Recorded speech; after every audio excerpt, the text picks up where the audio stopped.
এজন্য আল্লাহর হাবিব সাল্লাল্লাহু আলাইহি ওয়াসাল্লাম বক্তব্য দিচ্ছেন, বয়ান করছেন।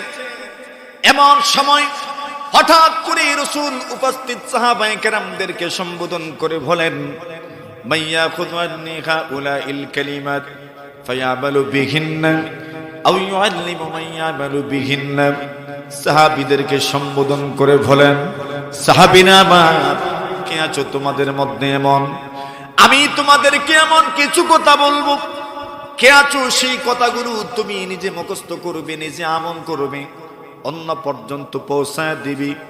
আল্লাহর হাবিবের সাহাবী আবু হুরায়রা রাদিয়াল্লাহু তাআলা আনহু হাত উঁচু করে বললেন, ইয়া রাসূলুল্লাহ, ইয়া হাবিবাল্লাহ, আল্লাহর নবী গো, আপনি যা বলবেন তা আমি মুখস্থ করব, নিজে আমল করব। যারা উপস্থিত হতে পারে নাই ওই মানুষগুলো পর্যন্ত এই কথাগুলো আমি আমার জিম্মাদারিতে পৌঁছা দিব। সুবহানাল্লাহ। আল্লাহর হাবিবের সাহাবী আবু হুরায়রা রাদিয়াল্লাহু তাআলা আনহু বলেন, ফাখাযা রাসূলুল্লাহ সাল্লাল্লাহু আলাইহি ওয়াসাল্লাম বিয়াদি, আল্লাহর নবীজি আমার হাতে ধরলেন, আর আমার হাতে ধরে ফাআদ্দা খামসা, আল্লাহর নবীজি 5টা নসিহত করলেন। এই 5 নসিহতের প্রথম নম্বর নসিহত রাসূল করলেন, ইত্তাকিল মাহারিম তাকুন আ'বাদান নাস। আল্লাহর নবী বলেন, সাহাবীরা আমার, ইত্তাকিল মাহারিম, সব গুনাহ থেকে তুমি বেঁচে থাকো, সব গুনাহ থেকে তুমি বেঁচে থাকো, সব গুনাহ থেকে তুমি বেঁচে থাকো। আল্লাহর হাবিব বলেন, গুনাহ থেকে যদি তুমি বেঁচে থাকতে পারো, তাকুন আ'বাদান নাস, সবচেয়ে বড় ইবাদত করনেওয়ালা হয়ে যাবে। এর সহজ অর্থ হলো, গুনাহ থেকে যদি মুক্ত থাকতে পারো, আল্লাহর নবীজি বলেন, তুমি আল্লাহ তাআলার সবচেয়ে বড় ওলি হয়ে যাবে। সুবহানাল্লাহ। গুনাহ থেকে মুক্ত থাকবেন তো আল্লাহ তাআলার ওলি হয়ে যাবে। আল্লাহর হাবিবের সাহাবী হযরত আব্দুল্লাহ ইবনে আব্বাস রাদিয়াল্লাহু তাআলা আনহু বলেন, লা আগাদিলু বিসসালামাতি শাইআ। আব্দুল্লাহ ইবনে আব্বাসকে কেউ প্রশ্ন করেছে, আল্লাহর এক বান্দা ওনাকে সুন্দর একটা প্রশ্ন করেছে। প্রশ্নটা হলো, রাজুলুন কাসীরুস সালাতি কাসীরুস সিয়াম, একজন মানুষ অনেক বেশি নফল নামাজ পড়েন, একজন মানুষ অনেক বেশি নফল রোজা রাখেন। কাসীরুজ যুনুব, আবার ওই ব্যক্তি বেশি গুনাহ করেন, বেশি নফল নামাজও পড়েন, বেশি নফল রোজাও রাখেন, আবার বেশি গুনাহ। কথা বুঝে আসছে? হ্যাঁ, বেশি নামাজও পড়েন, নফল নামাজ, বেশি নফল রোজাও রাখেন, আবার বেশি গুনাহ করেন। আরেকজন মানুষ রাজুলুন কালিলুস সালাত, কম নফল নামাজ পড়েন, কালিলুস সিয়াম, বেশি নফল রোজা রাখেন না, কম রাখেন, কিন্তু কালিলুদ যুনুব, গুনাহ কম। সুবহানাল্লাহ। লোকটার নফল নামাজও কম, নফল রোজাও কম, গুনাহ কম। আল্লাহর বান্দা বলেন, এই দুইজনের মধ্যে কে উত্তম? আইয়ুহুমা আফদালু, কে উত্তম? আব্দুল্লাহ ইবনে আব্বাস বলেন, লা আ'দিনু বিসসালামাতি শাইআ। আব্দুল্লাহ ইবনে আব্বাস বলেন, আমি গুনাহ থেকে মুক্ত থাকার সমকক্ষ কোনো আমল দেখি না। সুবহানাল্লাহ। অধ্যক্ষের ইসলাহি মাহফিলের সম্মানিত সভাপতি, মুআজ্জাজ মুকাররম হযরত উলামায়ে কেরাম, সমবেত মুরব্বিয়ান সাহেবান, যুবক ভাইয়েরা, পর্দানিশীন অত্যন্ত শ্রদ্ধেয় সম্মানিত মা ও বোনেরা, আল্লাহ পাক রব্বুল আলামিনের অসংখ্য অগণিত শুকর আদায় করছি যে মহান রব্বুল আলামিন আজকের এই ইসলাহি প্রোগ্রামে ঈশান নামাজের পরে মাদ্রাসার সুনামধন্য মুহতামিম সাহেবের বয়ান, অত্যন্ত গুরুত্বপূর্ণ কথাগুলো আমাদেরকে শোনার তৌফিক দান করেছেন। এখন আমি নির্দেশিত আপনাদের সামনে কিছু কথা বলার জন্য। আমার পরে বরুণার হযরত আসবেন, আপনাদেরকে নিয়ে দোয়া মোনাজাত করবেন। ইসলাহি মাহফিল, ইসলাহ মানে সংশোধন। আপনার আমার জীবনে আমরা প্রত্যেকেই সংশোধনের মুখাপেক্ষী। এমন কেউ নাই যার সংশোধনী প্রয়োজন। সবার জীবনেই সংশোধনী প্রয়োজন। আমার জীবনেও সংশোধন, আপনার জীবনেও সংশোধন। এই বিষয়টি অত্যন্ত জরুরি। কোনো মানুষ আল্লাহর ওয়ালি হবে কখন? যখন তার জীবনে সংশোধনী আসবে। সংশোধনীর অর্থ, যেগুলো আমার জন্য বর্জনীয় সেগুলো থেকে নিজেকে বাঁচায় রাখা, এটার নাম সংশোধন। আর যেগুলো আমার জন্য করণীয় সেগুলো করতে পারা, তার নাম সংশোধন। এই করণীয় এবং বর্জনীয় এটা নির্ধারিত হবে মহানবী মুহাম্মদুর রাসূলুল্লাহ সাল্লাল্লাহু আলাইহি ওয়াসাল্লামের জীবন আদর্শকে সামনে রেখে। রাসূল আকরাম সাল্লাল্লাহু আলাইহি ওয়াসাল্লাম আমাদের সামনে কোরআন এবং সুন্নত রেখে গেছেন। এই কোরআন এবং সুন্নতের আলোকেই আমার আপনার জীবনকে সাজাতে হবে। প্রথমে তাখলিয়া, নিজের থেকে অনেক দুষ্ত্রুটি দূর করতে হবে। এরপরে তাহলিয়া, নিজেকে সাজাতে হবে, নিজেকে গুছাতে হবে। প্রথমেই কিন্তু মানুষ শরীরে সুগন্ধিযুক্ত তেল লাগায় না, প্রথমে কিন্তু সাবান লাগায়। ঠিক না বেটে? আরে সাবান দ্বারা তো প্রথমে শরীরটাকে খুব ভালো করে ধলা দে, পরিষ্কার করে, এরপরে সুগন্ধিযুক্ত তেল কেউ লাগায়। গোসল না করে কেউ কি শরীরে তেল লাগায়? তেল লাগায়। এই জন্য তাখলিয়া, প্রথমে নিজেকে কিছু দোষ ত্রুটি থেকে বাঁচানো, মুক্ত করা। শরীয়তের দুটি আমল বড় গুরুত্বপূর্ণ। দুটি আমলের একটা আমল হচ্ছে আল্লাহ তাআলার জিকির, আর আরেকটা আমল হচ্ছে ইস্তেগফার। জিকিরের আমল এবং ইস্তেগফারের আমল মানুষের জীবন গঠনে অত্যন্ত জরুরি দুটি আমল। এই দুটি আমলের মধ্যে সবচেয়ে বেশি প্রয়োজন কোন আমলের? জিক্রের নাকি ইস্তেগফারের? এই প্রশ্ন যুগের শ্রেষ্ঠ মুহাদ্দিস, যুগের শ্রেষ্ঠ আল্লাহর ওলি হাসান বসরি রহমতুল্লাহ আলাইহিকে কেউ প্রশ্ন করেছিল যে হযরত, ইস্তেগফার এবং যিকরুল্লাহ, আল্লাহর জিক্রের মধ্যে আমার জন্য অতীব জরুরি আমল কোনটা? তো হযরত এর জবাব দিলেন, মনে করো একটা সাদা কাপড়, ওই কাপড় যদি ময়লা যুক্ত হয়ে যায়, তবে বলেন ওই ময়লা যুক্ত কাপড়ের জন্য খুশবু বেশি প্রয়োজন, সুগন্ধি বেশি প্রয়োজন, নাকি ডিটারজেন্ট পাউডার প্রয়োজন? কোনটা? কেন? এটাকে পরিষ্কার করতে। তো যেরকম ময়লাযুক্ত কাপড়কে পরিষ্কার করার জন্য ডিটারজেন্ট পাউডার অথবা সাবান প্রয়োজন, ঠিক তেমনি ভাবে মানুষের অন্তর নামক এই সুন্দর জিনিসটাকে পরিষ্কার করার জন্য ইস্তেগফারের আমল বেশি প্রয়োজন।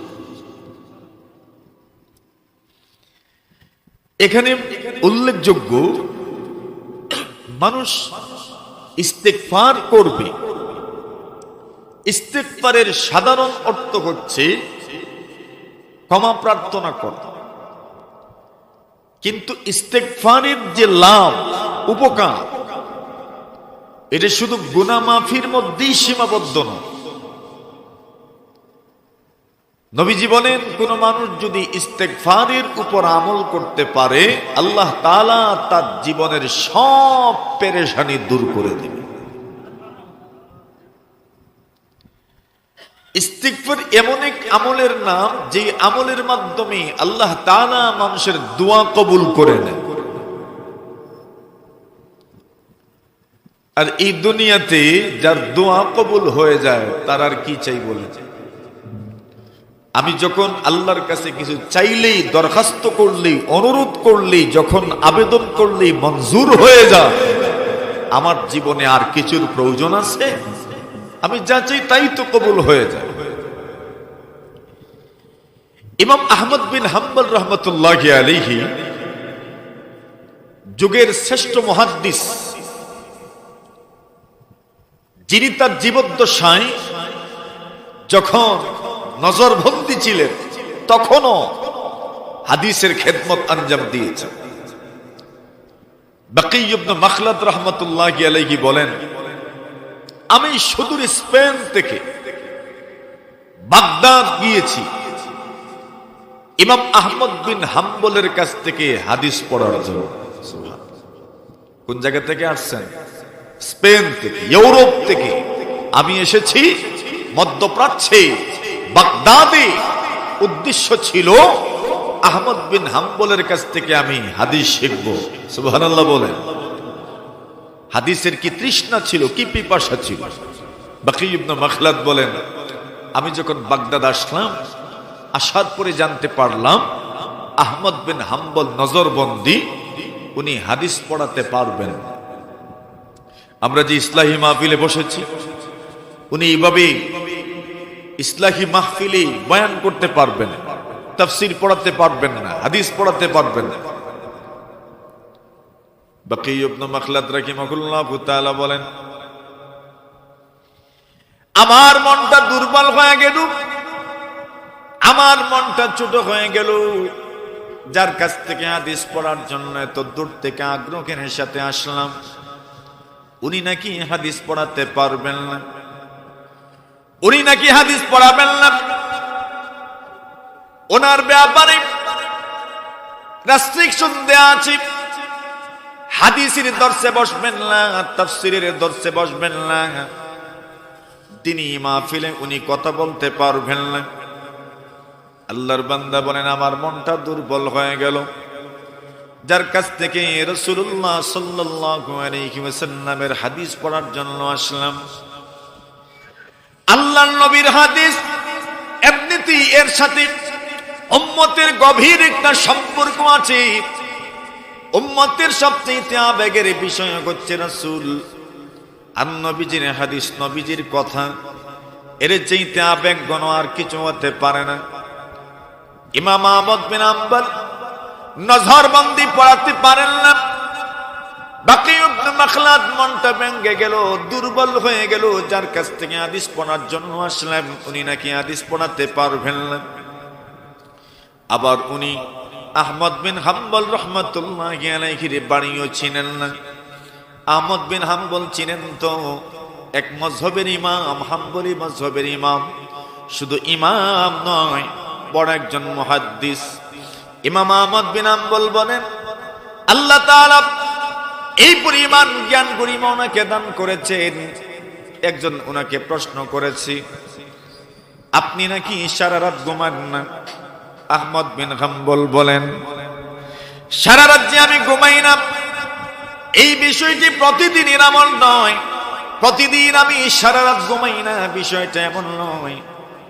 মাঝে মধ্যে অনেক রাত এমন হয় যে রাতে আমি ঘুমাই না। কেন ঘুমান না?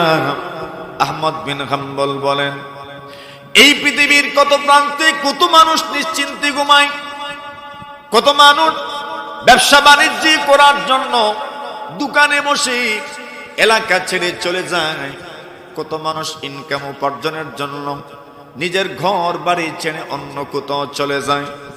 মনে রাখবেন, আল্লাহর নবী বলেন, কাসাবুল হালালি ফারিদাতুন বাদাল ফারিদা। একজন মানুষ হালাল পন্থায় উপার্জন করবে, নিজে হালাল খাওয়ার জন্য, নিজের পরিবার পরিজনকে হালাল খাওয়ানোর জন্য উপার্জন করা তার জন্য ফরজ। নবীজি বলেন, কোন মানুষ যদি হালাল উপার্জন করার জন্য তার ঘর থেকে বের হয়, আল্লাহর রাসূল সাল্লাল্লাহু আলাইহি ওয়াসাল্লাম বলেন, যতক্ষণ পর্যন্ত ওই লোকটা হালাল উপার্জনের জন্য বাহিরে থাকবে, আল্লাহর নবীজি বলেন, ততক্ষণ পর্যন্ত সে যেন মহান আল্লাহর রাস্তায় আছে। একজন মানুষ হালাল উপার্জনের জন্য ঘর ছাড়লো, বাড়ি ছাড়লো, পরিবার পরিজন ছেড়ে অন্য কোথাও চলে গেল। কত মানুষ কৃষি খাতে কাতে সময় ব্যয় করে, ওই মানুষগুলো কোরআন সুন্নাহ নিয়ে ঘাটাঘাটি করতে পারে না, গবেষণা করতে পারে না।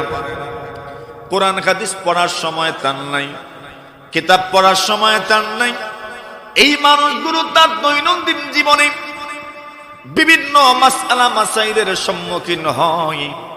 ওই মানুষটা তো কোরআন এবং সুন্নাহ থেকে, কিতাব থেকে মাসআলা বের করতে পারবে না। ইমাম আহমদ বলেন, ওই মানুষগুলো যখন মাসআলার সমস্যায় পড়বে, তাদেরকে সমাধান দেওয়ার জন্য আমি অনেক রাত ঘুমাইতে পারি না। অনেক রাত এমন চলে যায় আমি ঘুমাই না। কেন? আমি কোরআন সুন্নাহ গবেষণা করি, আল্লাহর হাবিব সাল্লাল্লাহু আলাইহি ওয়াসাল্লামের হাদিস গবেষণা করে মাসআলাগুলো সুন্দরভাবে উম্মতের সামনে পেশ করি।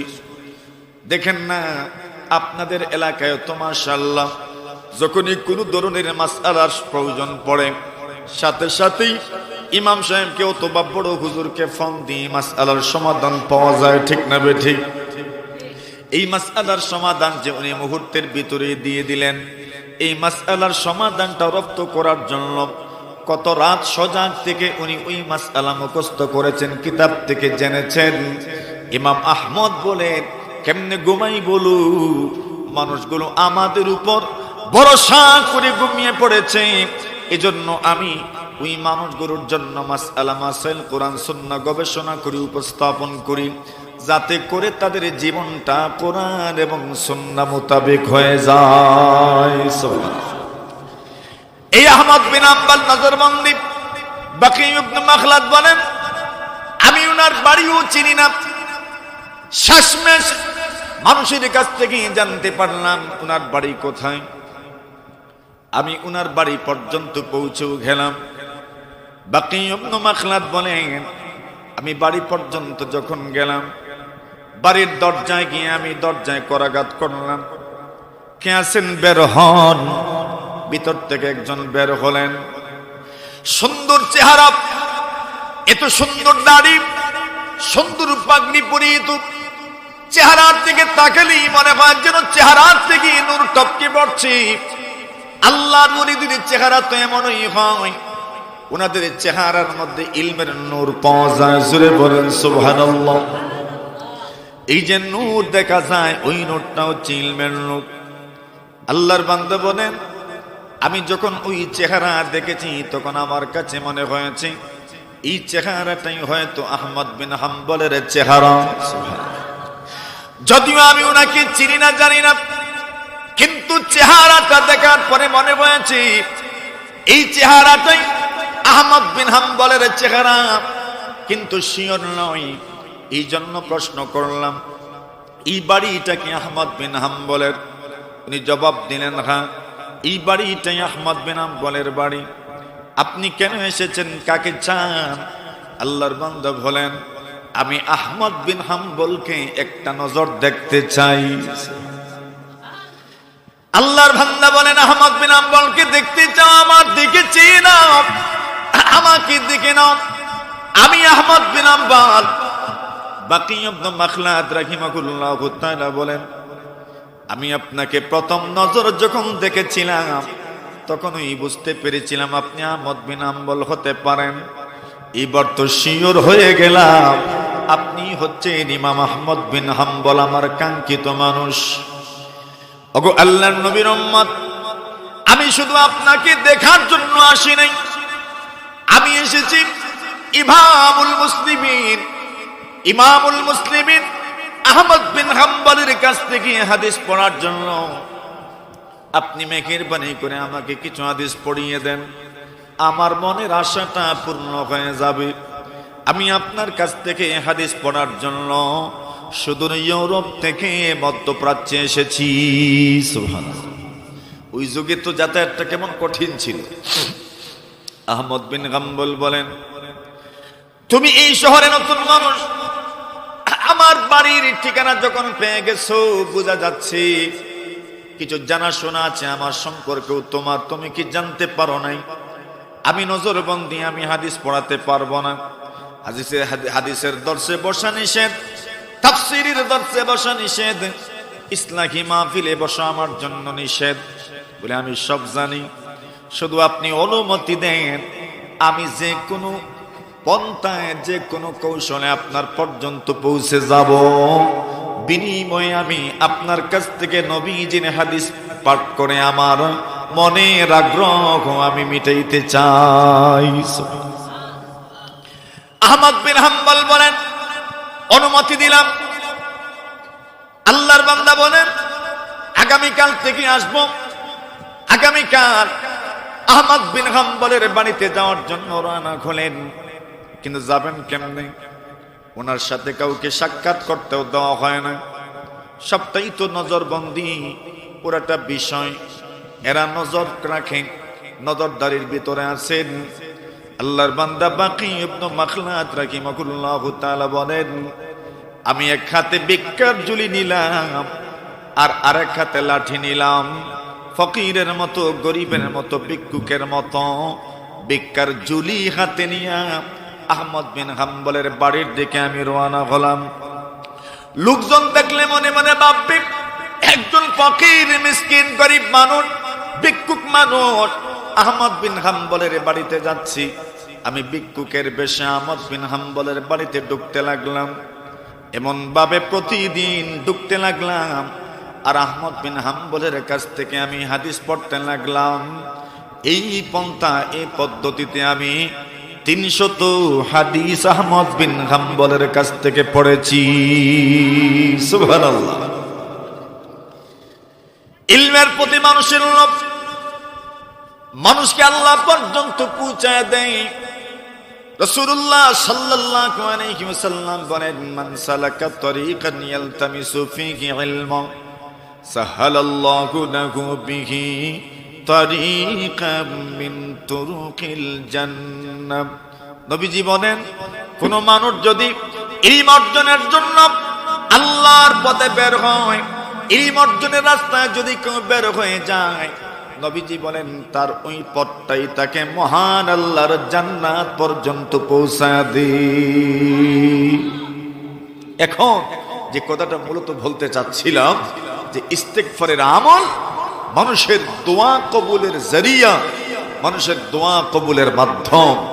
আহমদ বিন হাম্বল রহমতুল্লাহি আলাইহি সৌদি আরবে হিজাজে মুকদ্দাসে আসলেন। হিজাজে মুকদ্দাসে আসার পরে ওই সময়ের মসজিদগুলো কেমন ছিল? ইমাম আহমদ বিন হাম্বলের যুগের মসজিদ তা তো বুঝেনি। তো মসজিদ, উনি দূরের মুসাফির মানুষ, এসেছেন হিজাজে মুকদ্দাসে, অনেক দূরের রাস্তা। রাত্রি যাপন করবেন কোথায়? আল্লাহর ঘর মসজিদেই টাই নিলেন। কিন্তু এলাকার লোকজন ওনাকে চিনেন না, জানেন না, এই জন্য বললেন আপনি মসজিদে থাকতে পারবেন না। ইমাম আহমদ বিন হাম্বল আর তর্ক করতে গেলেন না, উনি মসজিদ থেকে বের হয়ে গেলেন। আর গিয়ে একজন রুটি বিক্রেতা মানুষ, যে রুটি বানায়, আর রুটি বিক্রি করে, সেই রুটি বিক্রেতার দোকানে গিয়ে বসলে, এখন রুটি বিক্রেতা মানুষ রুটি তৈরি করছে, বানাচ্ছে, আর তার জবান দ্বারা কি যেন পড়ছে। সুবহানাল্লাহ বলে। রাসূলুল্লাহ সাল্লাল্লাহু আলাইহি ওয়াসাল্লামের আমল কেমন ছিল? কানা রাসূলুল্লাহ সাল্লাল্লাহু আলাইহি ওয়াসাল্লাম ইয়াযকুরুল্লাহ আলা কুল্লি আহইয়ানি। নবীজির আমল ছিল প্রতিটি মুহূর্তে আল্লাহর পয়গম্বর আল্লাহর জিকির করতেন, প্রতিটি মুহূর্তে যেন আল্লাহর জিকির করতেন, প্রতিটি মুহূর্তে যেন আল্লাহ তাআলার জিকির করতেন। রাসূলুল্লাহ সাল্লাল্লাহু আলাইহি ওয়াসাল্লাম এমনকি বাইতুল খানায় যখন, পেশাবখানায় যখন ঢুকতেন, পেশাবখানায় ঢুকার পরে তো আল্লাহর জিকির আর জবান দ্বারা করা যায় না, না যায়, করা যায় না। এজন্য বলছেন আপনি যখন পেশাবখানায় ঢুকবেন তখন পেশাবখানায় ঢোকার আগে দোয়া পড়ে নেবেন। হাদিস শরীফের মধ্যে যে দোয়া আছে, আল্লাহুম্মা ইন্নী আউযু বিকা মিনাল খুবসি ওয়াল খাবাইস, পড়িনি আমরা? হ্যাঁ, সবাই পড়েননি? পড়িয়েন, এটা বড় গুরুত্বপূর্ণ আমল। এই সমাজে শয়তানি যত ওয়াসওয়াসা, কুমন্ত্রণা, যার কারণে মানুষ গুনাহ করে, শুবহা, সন্দেহ, বদ ধারণা, এই সবগুলো শয়তানের সৃষ্টি। শয়তান মানুষের দিলে কুধারণা তৈরি করে, সন্দেহ তৈরি করে, মানুষের দিলের ভিতরে কুমন্ত্রণা ঢেলে দেয়। আর এগুলোর সবচেয়ে বড় কাউন্টার কেন্দ্র হচ্ছে পেশাবখানা, টয়লেট। কেন নবীজি বলেন ইন্না হাযিহিল হুশুশা মুহতাদারা, আল্লাহর হাবিব বলেন সাহাবীরা আমার, এই বাথরুমগুলোতে শয়তান এবং জিন্নাত সব সময় উপস্থিত থাকে। শুধু উপস্থিত থাকে এমন নয়, হাদিস শরীফের মধ্যে আসে রাসূলুল্লাহ সাল্লাল্লাহু আলাইহি ওয়াসাল্লাম বলেন ওয়া ইন্নাশ শায়াতিন লাতালাবু মিন আওরাতি বানি আদম। আল্লাহর হাবিব বলেন উম্মত, শয়তান এবং জিন্নাত যারা পেশাবখানা, টয়লেট, বাথরুমের মধ্যে বসে থাকে, ওই খবিস জিন্নাত এবং শয়তান মানুষের লজ্জাস্থান নিয়ে খেলাধুলা করে। নবীজির কথা সত্য না মিথ্যা বলেন? নবীজি বলছেন এরা আদম সন্তানের লজ্জাস্থান নিয়ে খেলাধুলা করে। এখন বাঁচতেন কেমনে বলে? এই পৃথিবীর মধ্যে যত মাখলুক আছে, এই মখলুকের মধ্যে এক মখলুক হচ্ছে মানুষ, প্রসিদ্ধ। আরেক মখলুকের নাম হচ্ছে ফেরেশতা, আরেক ধরনের মখলুকের নাম হচ্ছে জিন্নাত। কয়টা হইছে? মানুষ, ফেরেশতা আর জিন্নাত। মানুষ মাটির তৈরি, ফেরেশতা নূরের তৈরি, জিন্নাত আগুনের তৈরি। কিসের তৈরি? এই দুনিয়াতে সবচেয়ে গাঢ় জিনিস মাটি, আর মানুষ এটার তৈরি। এই জন্য মানুষের শরীরে আপনি যত ঘষা দিবেন কি বের হয়? ওইটা মাটি, ওই বের হয়। আর ফেরেশতা নূরের তৈরি, সবচেয়ে পাতলা জিনিস, সবচেয়ে সূক্ষ্ম জিনিসের তৈরি ফেরেশতা। আর জিন্নাত আগুনের তৈরি, আগুন মাটির চেয়ে পাতলা কিন্তু নূরের চাইতে একটু গাঢ়। যে মখলুক যত গাঢ় জিনিসের তৈরি, এই মখলুক তার চাইতে পাতলা জিনিসের তৈরি মখলুককে চোখে দেখে না। এজন্য মানুষ জিন্নাতও দেখে না, মানুষ ফেরেশতাও দেখে না। কথা বুঝে আসছে? আর জিন্নাত মানুষকে দেখে, ফেরেশতা দেখতে পারে না। কিন্তু ফেরেশতা নূরের তৈরি, তার চাইতে পাতলা জিনিসের তৈরি। আর ফেরেশতারা জিন্নাতকেও দেখে, মানুষকেও দেখে। এখন নবীজি বলেন ইন্না হাযিহিল হুশুশা মুহতাদারা, এই যে বাইতুল খানা, বাথরুম গুলো শয়তান এবং জিন্নাতের কাউন্টার, এদের অবস্থানের রূপ। আল্লাহর হাবিব বলেন, শয়তান এবং জিন্নাত আদম সন্তানের লজ্জাস্থান নিয়ে খেলাধুলা শুরু করে দেয়। আল্লাহর হাবিব বলেন, এবার শয়তান আর জিন্নাত থেকে তুমি তোমার লজ্জাস্থানকে বাঁচাইবা কেমনে? নবীজি বলেন, সাহাবীরা আমার, শয়তান এবং জিন্নাত থেকে পর্দা করবেন কিভাবে? আল্লাহর হাবিব বলেন, আল্লাহর কুদরতি পর্দা ছাড়া শয়তান এবং জিন্নাতের চোখ থেকে মানুষ তার লজ্জাস্থানকে বাঁচাতে পারে না।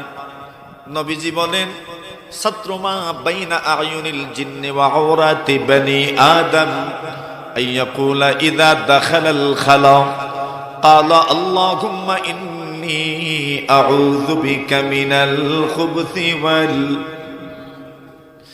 আল্লাহর হাবিব বলেন, সাহাবীরা আমার, সাতরুমা বাইনা আয়ুনিল জিন্নি ওয়া আওরাতি বনি আদম, জিন্নাতের চোখ থেকে আদম সন্তানের লজ্জাস্থানের মধ্যখানে পর্দা করার জন্য একমাত্র ব্যবস্থা হলো ওই দোয়া পাঠ করা, আল্লাহুম্মা ইন্নী আউযু বিকা মিনাল খুবসি ওয়াল খাবাইস। এই দোয়া যদি কেউ পড়ে নিতে পারেন, শয়তান জিন্নাত তার ওই মানুষকে দেখে না। সুবহানাল্লাহ। এজন্য কুমন্ত্রণা দিতে পারে না, কুধারণা সৃষ্টি করতে পারে না, তার অন্তরে সন্দেহ ঢুকাইতে পারে না। এজন্য বলছেন, বাথরুমে যখন ঢুকবেন, ঢুকার নিয়ত করবেন, এর আগেই আপনি দোয়া পড়ে নেবেন। আর বাথরুম যদি আপনার টয়লেট অনেকগুলো বানানো থাকে, তাহলে ওই এলাকায় ঢুকার আগেই এই দোয়াটা আপনি পড়ে নেবেন। রাসূলুল্লাহ এবং আমরা দোয়া যে বাইতুল খানায় প্রবেশ করার পরে, টয়লেটে বাথরুমে প্রবেশ করার পরে জিকির বন্ধ থাকে, এজন্য বের হওয়ার সময় আমরা কি পড়ি? গুফরানাকাল হামদুলিল্লাহিল্লাযী আযহাবানিল আযা ওয়া আফানি। পড়েননি? ওটা খুব বেশি পড়া হয় না, প্রথমটা ঠিক আছে। গুফরানাকাল হামদুলিল্লাহিল্লাযী আযহাবানিল আযা ওয়া আফানি। নবীজি দোয়া করেন, আল্লাহ গুফরানাকা, আপনার মাগফিরাত চাই, আপনার কাছ থেকে ক্ষমা চাই।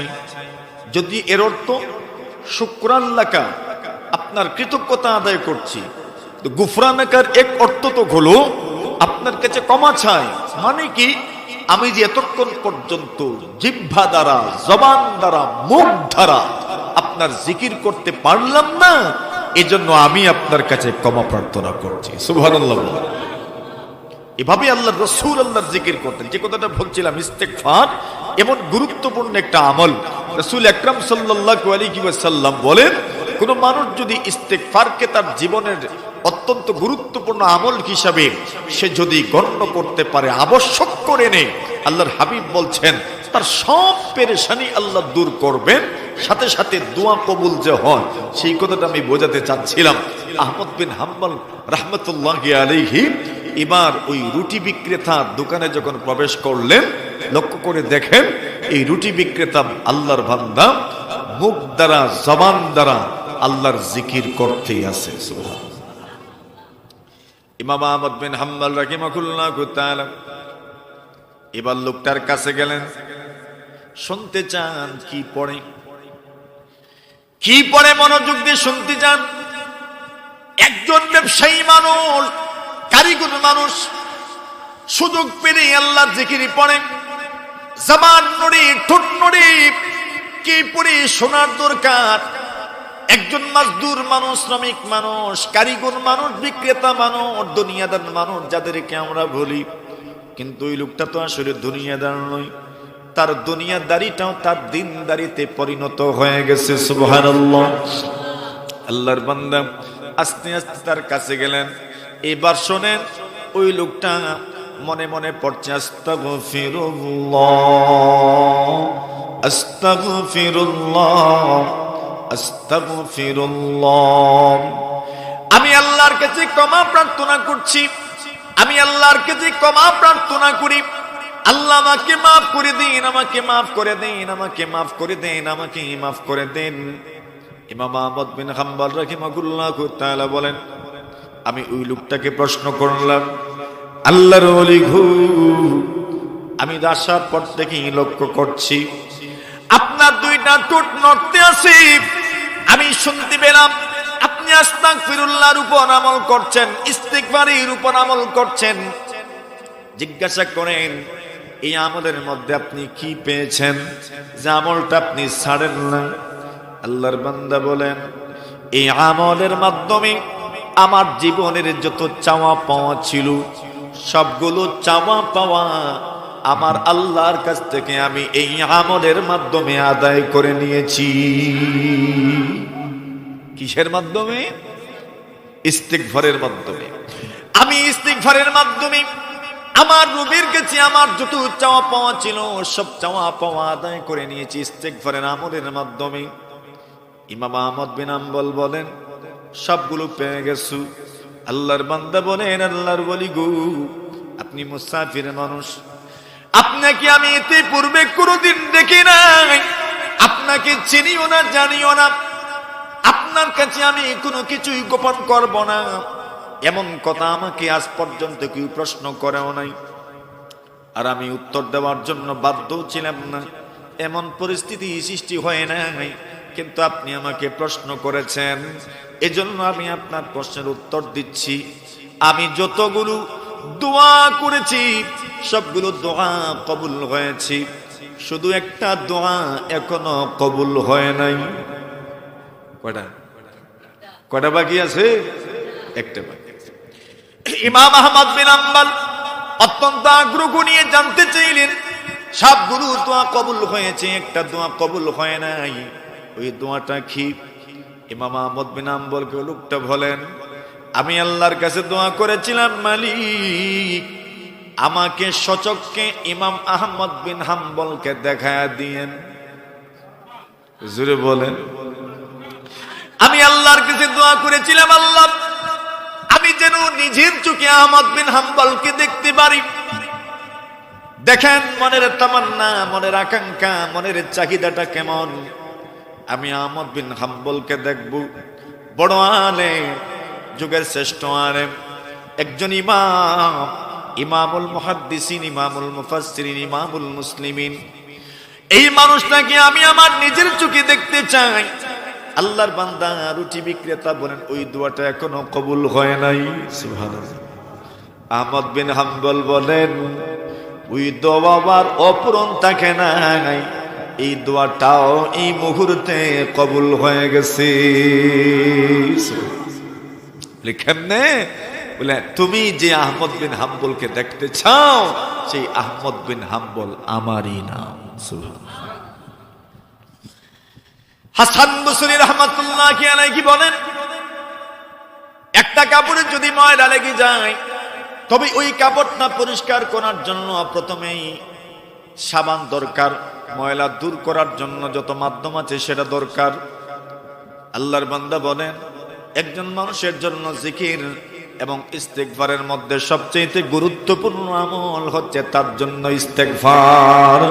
এর মাধ্যমে তাকলিয়া অর্জন হয়, এর মাধ্যমে গুনাহ থেকে মুক্ত থাকার ব্যবস্থা হয়ে যায়, এর মাধ্যমে গুনাহ থেকে পরিষ্কার পরিচ্ছন্ন হওয়ার ব্যবস্থা হয়ে যায়, এর মাধ্যমে গুনাহ থেকে পাকসাফ হওয়ার ব্যবস্থা হয়ে যায়।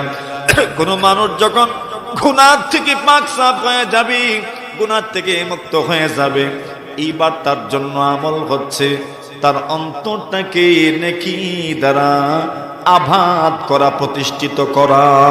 সুবহানাল্লাহ। তো ইস্তেগফার সবচেয়ে জরুরি। এরপরের জরুরি বিষয়টা হচ্ছে তার জন্য জিক্রুল্লাহ।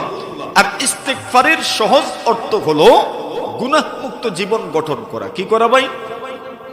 গুনাহ মুক্ত জীবন গঠন করা। একজন মানুষ সবচেয়ে বড় ওয়ালি কি? আল্লাহর হাবিব সাল্লাল্লাহু আলাইহি ওয়াসাল্লাম বলেন, দুনিয়ার মানুষ যত আমল করে এই আমলগুলোর মধ্য থেকে সবচেয়ে উত্তম আমল হচ্ছে ফরজ আমল। কোন আমল? ফরজ আমল। ইমাম নবীজি বলেন এই ফরজ আমলের পরে একজন মানুষ নফল আমলের মাধ্যমে আল্লাহ তাআলার নৈকট্য লাভ করবে। বেশি বেশি নফল আমলের মাধ্যমে সে তার রবের সাথে সুসম্পর্ক তৈরি করবে। কিন্তু নবী বলেন একজন মানুষ নফল আমলে অভ্যস্ত হবে, তার যেমন জরুরি এর চাইতে বেশি জরুরি হলো গুনাহ থেকে মুক্ত থাকা। সুবহানাল্লাহ, গুনাহ থেকে কি থাকা? মুক্ত থাকা। এজন্য আল্লাহর হাবিব সাল্লাল্লাহু আলাইহি ওয়াসাল্লাম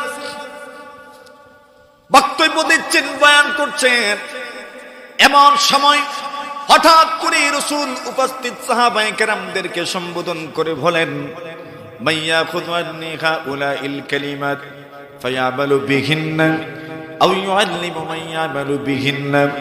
সাহাবীদেরকে সম্বোধন করে বলেন, সাহাবীরা আমার, কে আছো তোমাদের মধ্যে এমন, আমি তোমাদেরকে এমন কিছু কথা বলবো, কে আছো সেই কথাগুলো তুমি নিজে মুখস্থ করবে, নিজে আমল করবে, অন্য পর্যন্ত পৌঁছায় দিবি। আল্লাহর হাবিবের সাহাবী আবু হুরায়রা রাদিয়াল্লাহু তাআলা আনহু হাত উঁচু করে বললেন, ইয়া রাসূলুল্লাহ, ইয়া হাবিবাল্লাহ, আল্লাহর নবী গো, আপনি যা বলবেন তা আমি মুখস্থ করব, নিজে আমল করব। যারা উপস্থিত হতে পারে না ওই মানুষগুলো পর্যন্ত এই কথাগুলো আমি আমার জিম্মাদারিতে পৌঁছা দিব। সুবহানাল্লাহ।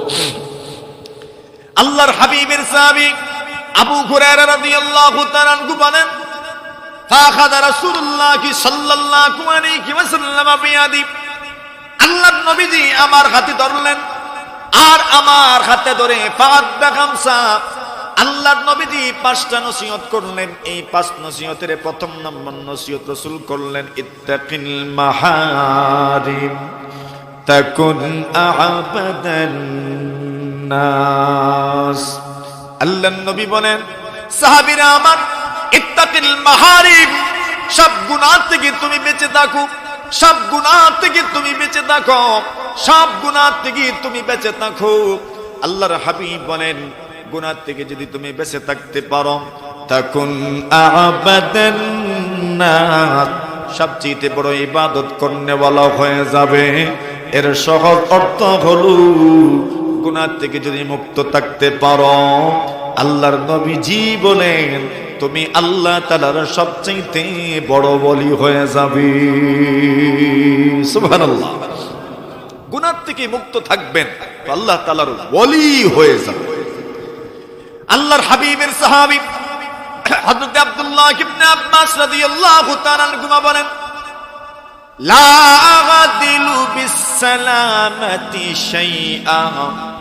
আব্দুল্লাহ ইবনে আব্বাসকে কেউ প্রশ্ন করেছে, আল্লাহর এক বান্দা ওনাকে সুন্দর একটা প্রশ্ন করেছে।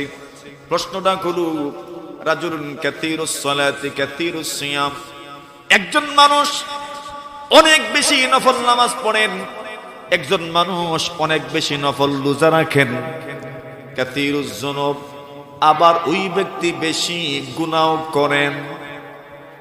বেশি নফল নামাজও পড়েন, বেশি নফল রোজাও রাখেন, আবার বেশি গুনাহ।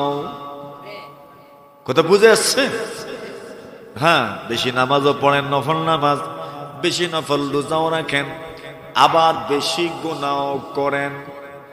আরেকজন মানুষ রাজুলুন কালিলুস সালাত, কম নফল নামাজ পড়েন, কালিলুস সিয়াম, বেশি নফল রোজা রাখেন না, কম রাখেন, কিন্তু কালিলুদ যুনুব, গুনাহ কম। সুবহানাল্লাহ। লোকটার নফল নামাজও কম, নফল রোজাও কম, গুনাহ কম। আল্লাহর বান্দা বলেন, এই দুইজনের মধ্যে কে উত্তম? আইয়ুহুমা আফদালু, কে উত্তম? আব্দুল্লাহ ইবনে আব্বাস বলেন, লা আ'দিনু বিসসালামাতি শাইআ। আব্দুল্লাহ ইবনে আব্বাস বলেন, আমি গুনাহ থেকে মুক্ত থাকার সমকক্ষ কোনো আমল দেখি না। সুবহানাল্লাহ। গুনাহ থেকে মুক্ত থাকাটাই সবচেয়ে বড় আমল। সুবহানাল্লাহ, জোরে বলে। আমার কথাটা বুঝাতে পারছেন আপনাদেরকে? গুনাহ থেকে মুক্ত থাকাটা এটা সবচেয়ে বড় আমল। আপনি আপনার জীবনে কি পরিমাণ নফল আমল করলেন, তাকসীরুন নওয়াফিল, ইসলাহি প্রোগ্রামে এবং আপনার তাজকিয়া নফসের মধ্যে, পীর মুরিদের মধ্যে একটা বড় ফায়দা, আহাম ফায়দা হচ্ছে তাকসীরুন নওয়াফিল, বেশি বেশি নফলের উপর আমল হয়। কিন্তু এর চাইতেও বেশি জরুরি হচ্ছে গুনাহ মুক্ত থাকা। কি থাকা? গুনাহ মুক্ত থাকা। ছোট্ট একটা উদাহরণ, কষ্ট হইতেছে আপনাদের?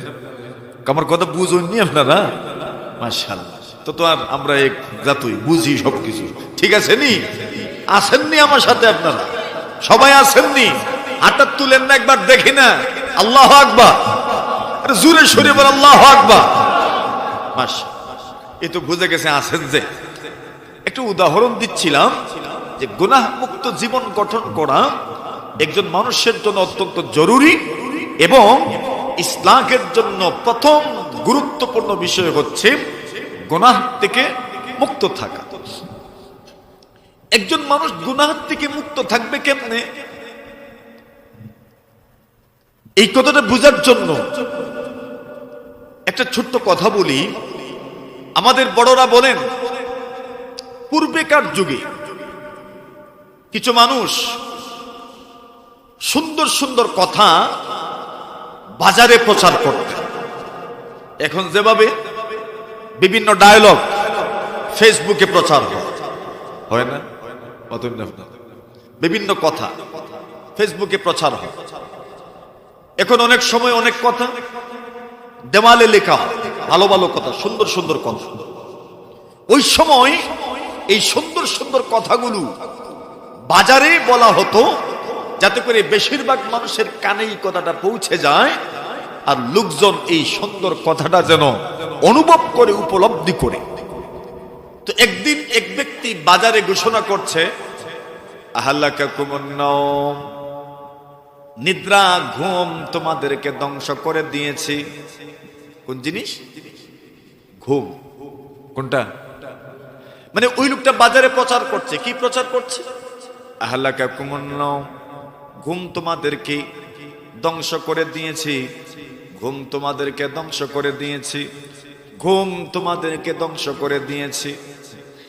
এই কথাটা আল্লাহর একজন ওলি, একজন বুজুর্গ মানুষ এই কথাটা শুনেছেন। এই কথাটা শোনার পরে ওই প্রচারকারীকে ডেকে আনলেন কাছে, আর বললেন, আল্লাহর বান্দা, তোমার কথাটা শুদ্ধ হয় নাই, সঠিক হয় নাই, ঘুম মানুষকে ধ্বংস করে নাই। আল্লাহর বান্দা বলেন, বাল আগালাকাতুহুমুল ইয়াকযা, ওই মানুষগুলোকে জাগ্রত থাকা ধ্বংস করে দিয়েছি, জেগে থাকা মানুষকে ধ্বংস করে দিয়েছি। আল্লাহর বান্দা বলেন, জেগে থাকা মানুষকে কেমনে ধ্বংস করে দিল? আল্লাহর ওলি বলেন, যতক্ষণ পর্যন্ত মানুষ জেগে থাকে ততক্ষণ পর্যন্তই মানুষ গুনাহ করতে থাকে। জুড়ে বলেন ঠিক কিনা? সুতরাং জেগে তাকে মানুষকে ধ্বংস করে দিয়েছি। কেন? মানুষের নফস কি জিনিস, কিন্তু তার স্তর তিনটা। এই তিন স্তরের একটা স্তর হলো আন-নাফসুল আম্মারা, মন্দ জিনিসের প্রতি উদ্বুদ্ধকারী আত্মা। আরেকটা নফসের আরেক স্তর হলো আন-নাফসুল লাওয়ামা, মন্দ কাজ হয়ে গেলে তিরস্কারকারী অন্তর। নফসের আরেকটা স্তর হলো আন-নাফসুল মুতমাইন্না, নেকির কাজে প্রশান্তি অর্জনকারী আত্মা। এই তিন ধরনের স্তরের এক নম্বর স্তরের মানুষ আমরা বেশিরভাগই, যে আমাদের মন শুধু গুনাহের দিকে নিয়ে যায়। কথা বলেন ঠিক কিনা? আমাদের মন আমাদেরকে গুনাহের দিকে নিয়ে যায়। আমাদের মনে শুধু গুনাহের স্বাদ, আমাদের অন্তরে শুধু গুনাহের স্বাদ, আমাদের অন্তরে শুধু গুনাই মজা লাগে, শুধু গুনাই মজা লাগে। এই জন্য আমাদের মতো মানুষ যত বেশি জাগ্রত থাকবে তত বেশি গুনাই করতে থাকবে। এজন্য বলেন, আল্লাহর বান্দাদের কাছে এই ঘোষণাটা শুনে দাও, আহলাকাতহুমুল ইয়াকযা, জেগে থাকাই মানুষকে ধ্বংস করে দিয়েছি। এজন্য আল্লাহর বান্দা বলেন, এরে আল্লাহর বলি, মানুষের কাছে এই কথাটা প্রচার করো, তোমাদেরকে জেগে থাকা ধ্বংস করেছি। এই জন্য তুমি যতক্ষণ পর্যন্ত জেগে থাকবে, কাফিল্লাহ বিন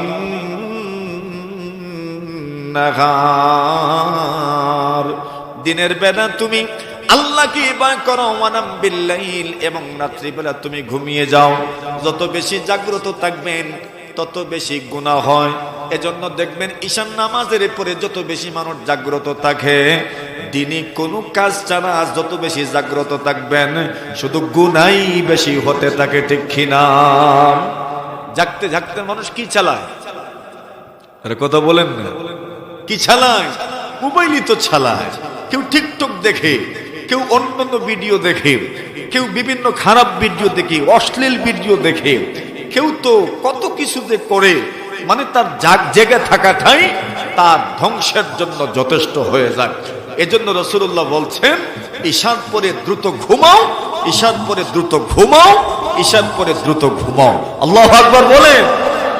যত বেশি আপনি জাগ্রত থাকবেন, আপনার নফস তত বেশি আপনাকে গুনাহের দিকে নিয়ে যাবে, আর আপনার জন্য আপনার জেগে থাকাটাই ধ্বংসের কারণ।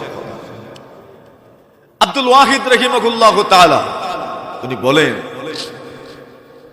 একদিন আমি রাত্রিবেলা দুরূদ পড়ি, জিকির আজকার করি, আমি ঘুমিয়ে পড়লাম। আমি যখন শেষ রাত্রে জাগ্রত হলাম, শেষ রাত্রে জাগ্রত হওয়ার পরে আমি যখন মসজিদের দরজা খুললাম, তখন তাকায় দেখি একদল মানুষ লোহার পোশাক পরিহিত অবস্থায় এবং পায়ে খেজুর পাতার জুতা, আর তাদের গলার মধ্যে কোরআন লটকানো, চেহারার মধ্যে নূর শুধু চমকাচ্ছে। সুবহানাল্লাহ। এমন একদল মানুষ মসজিদে প্রবেশ করছে। আমি গুনলাম, গুনে দেখলাম এরা 18 জন। আমি জিজ্ঞাসা করলাম, আল্লাহর বলিলাম, আপনাদের মতো এমন সম্মানী মানুষ আমি আমার জীবনেও দেখি নাই। যেই মানুষগুলো চেহারা থেকে নূর টপকে পড়ছে, যেই মানুষগুলোর শরীরে লোহার পোশাক, যেই মানুষের পায়ের মধ্যে খেজুর পাতার জুতা, যেই মানুষগুলোর গলার মধ্যে কোরআনে মাজিদ মুসহাফ লটকানো আছে, এমন সুন্দর মানুষ আমি আমার জীবনেও দেখি নাই। আপনারা কারা, আর এমন সম্মান আপনারা পেলেন কিভাবে? আল্লাহর বান্দারা জবাব দিলেন। একজন জবাব দিলেন, একজন মানুষ মহান আল্লাহ তাআলার পক্ষ থেকে এমন সম্মান কখন পাবে? আল্লাহর পক্ষ থেকে এমন সম্মান একমাত্র আল্লাহর কোরআনের তিলাওয়াত এবং জিকিরের মাধ্যমেই পেতে পারে। সুবহানাল্লাহ।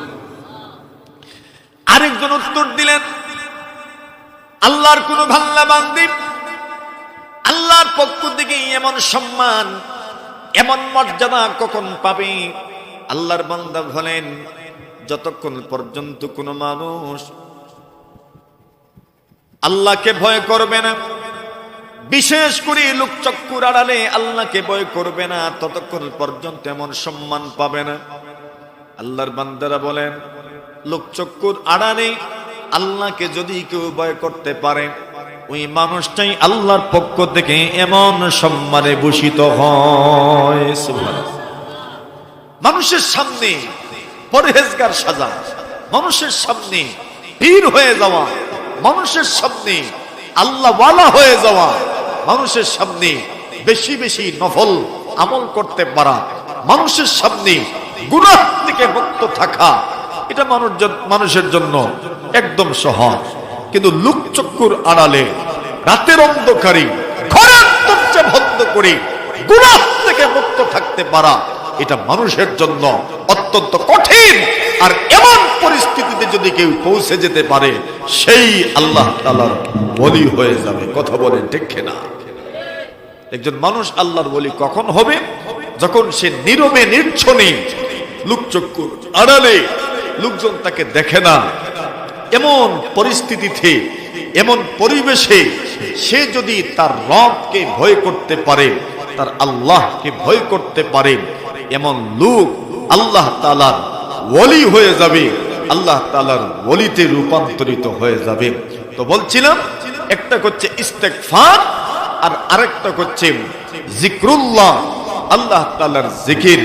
একজন মানুষ যদি আল্লাহ তাআলার জিকির করে, তবে এর মাধ্যমে তার তাহলিয়া হয়, সে আল্লাহর জিক্রের মাধ্যমে নিজেকে সাজাতে পারে, আল্লাহর জিক্রের মাধ্যমে সে নিজেকে গুছাতে পারে, আল্লাহর জিক্রের মাধ্যমে ওই ব্যক্তি তার রবের কাছে অত্যন্ত দামি হয়ে যায়, তার মর্যাদা বৃদ্ধি পেতে থাকে, তার সম্মান বাড়তে থাকে।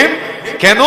বলে আল্লাহর জিক্রের মাধ্যমে আর তাখলিয়ার মাধ্যমে সে তার অন্তরকে পরিষ্কার করতে পারে, সে তার অন্তরকে পরিচ্ছন্ন করতে পারে, সে তার অন্তরকে কলুষতা মুক্ত করতে পারে। আর কারো অন্তর যদি কলুষতা মুক্ত হয়ে যায়, তবে সেই অন্তর তার জন্য সব সম্মান আর মর্যাদা তার জন্য আল্লাহ তাআলার পক্ষ থেকে ব্যবস্থা হয়ে যাবে। কেন? তার অন্তর পরিষ্কার হয়ে গেছে। কথা বলে ঠিক কিনা? এজন্য অন্তর পরিষ্কার হওয়া ইস্তেগফারের মাধ্যমে, তাখলিয়ার মাধ্যমে, সমস্ত গুনাহ থেকে বিরত থাকার মাধ্যমে, আপনার অন্তরকে যখন আপনি পরিষ্কার করে নেবেন, এর মাধ্যমে আল্লাহ তাআলা আপনার অন্তরকে পরিষ্কার করে দিবেন। আর অন্তর যদি পরিষ্কার হয়ে যায়, তবে আপনার অন্তর আয়নার মতো হয়ে যাবে। আয়নার মতো যদি আপনার অন্তর হয়ে যায়, তবে সেই অন্তর আল্লাহ তাআলা মহান রব্বুল জালালকে দেখার মতো অন্তর যেন আপনার হয়ে গেল। বলা যায় না স্বপ্ন যুগে আপনি আল্লাহ দেখতে পারেন, বলা যায় না আপনি আল্লাহ তাআলার মারিফত লাভ করবেন, আল্লাহর পরিচয় আপনার কাছে চলে আসবে, আল্লাহর পরিচিতি আপনার কাছে চলে আসবে, আল্লাহর মারিফত আপনার কাছে চলে আসবে। আর কোন মানুষ যদি আল্লাহকে চিনে নিতে পারে, ওই ব্যক্তির অন্তরে ইবাদতের মজা লেগে যায়, ইবাদতের স্বাদ লেগে যায়। যে মানুষের অন্তরে আল্লাহর পরিচয় আছে, ওই ব্যক্তি ফরজ ছাড়তে পারে না। যেই ব্যক্তি ফরজ ছাড়বে না, ওই ব্যক্তিকে আল্লাহ তাআলা সুন্নতের উপর আমল করার যোগ্যতা দিবেন, সুন্নতের উপর আমল করতে পারবে। আল্লাহ তাআলা এমন ব্যক্তি বর্গকে নফল আমলে অভ্যস্ত করে তুলবেন, সে নফল আমলে অভ্যস্ত হয়ে যাবে। আল্লাহর কোন বান্দা বান্দি যদি এমন পর্যায়ে চলে যেতে পারে, তবে ওই লোকটা আল্লাহর বলায়তের এমন একটা স্তরে পৌঁছে যায়, এই লোকের কাছে যারা আসবে, ওই লোকগুলো মহান আল্লাহর পরিচয় পেয়ে যাবে। সুবহানাল্লাহ। আল্লাহর বান্দা এই জন্য বলেছে, এর পৃথিবীর মানুষ আল্লাহর ওলিদের মজলিসে যাও, আল্লাহর ওলিদের জিক্রুল্লাহর মজলিসে যাও, আল্লাহর ওলিদের ইসলাহি প্রোগ্রামে তুমি অংশগ্রহণ করো। কেননা এর মাধ্যমে তোমার অন্তরের মধ্যে কাজ হয়। আর তোমার অন্তর যদি মাটির মতো অন্তর হয়ে যায়, তবে তোমার অন্তরের মধ্যে আল্লাহ তাআলা সবগুলো ভালো গুণ সৃষ্টি করে দিবেন। যেমন ভাবে এই পৃথিবীর মধ্যে মাটি এমন জিনিস, যে জিনিসটা পৃথিবীর মধ্যে সবকিছু উৎপাদন করে। মাটির থেকেই তো সবকিছু উৎপাদিত হয়, আগুন থেকে তো কোনো কিছু উৎপাদিত হয় না, পাথর থেকেও তো কোনো কিছু উৎপাদিত হয় না, মাটির থেকেই তো সবকিছু উৎপাদিত হয়।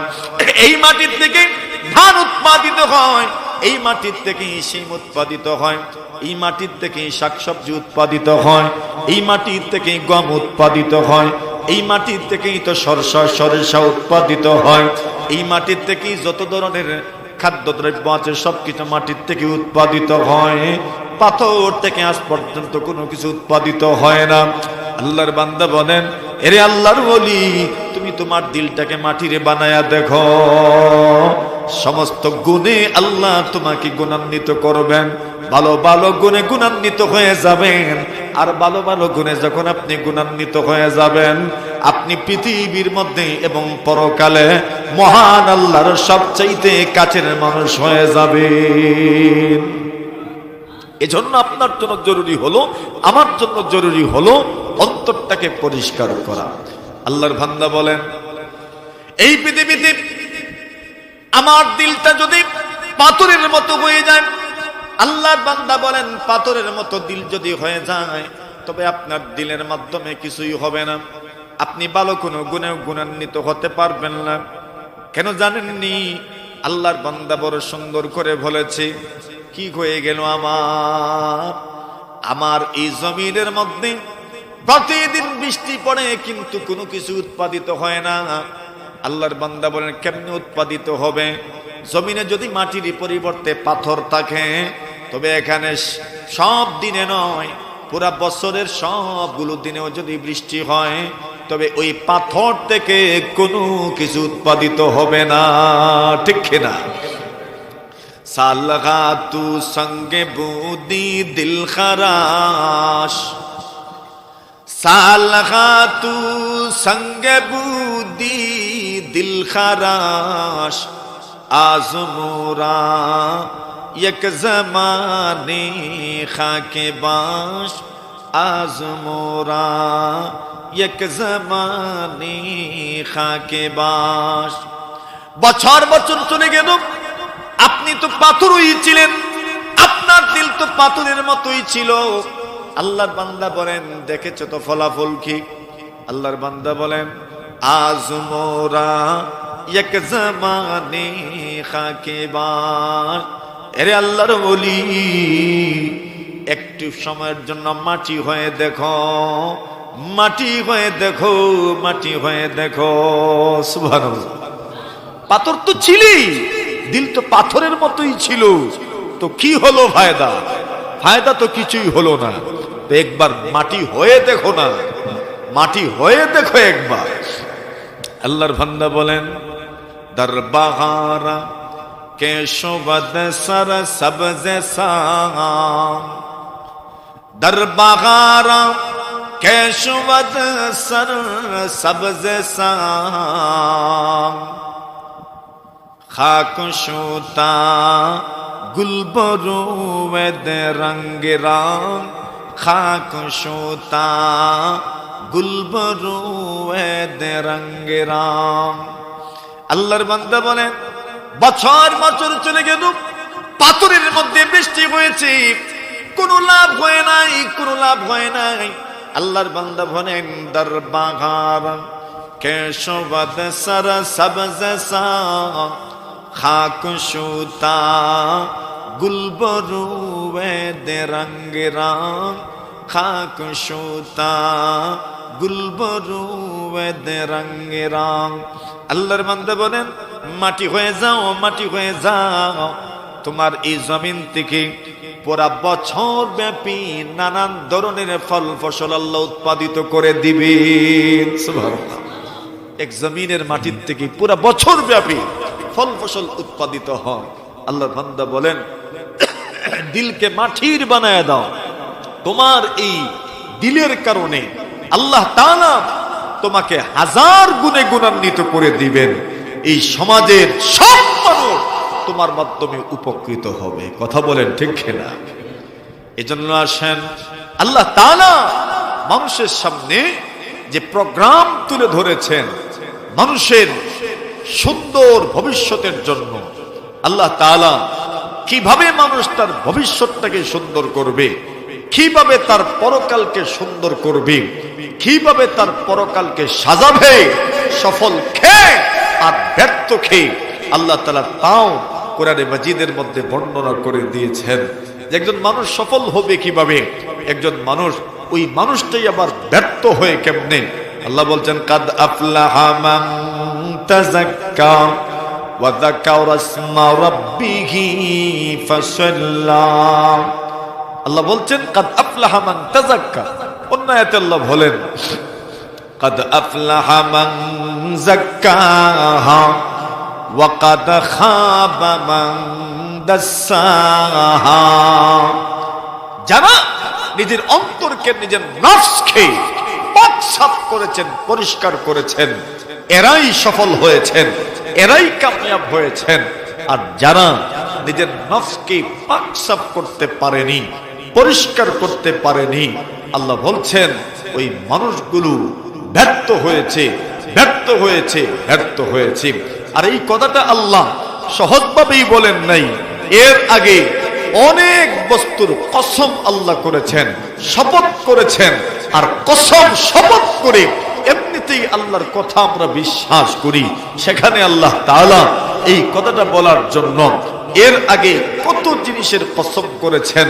ওয়াশ-শামসি ওয়াদ-দুহাহা, আল্লাহ সূর্যের কসম করেছেন, সূর্যের আলোর কসম করেছেন, উজ্জ্বলতার কসম করেছেন। ওয়াল কামারি ইদা তালাহা, আল্লাহ তাআলা চন্দ্রের কসম করেছেন।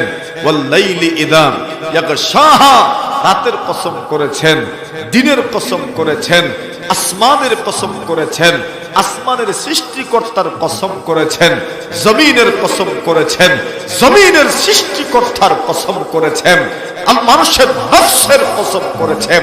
আল্লাহ তাআলা এতগুলো কসম করে মানুষকে বলছেন কাদ আফলাহা মান যাক্কাহা, যেই ব্যক্তি নিজের অন্তরকে পরিষ্কার করতে পেরেছে, পাক সাফ করতে পেরেছে, আল্লাহ বলছেন ওই লোকটা সফলতা পেয়েছে। সুবহানাল্লাহ।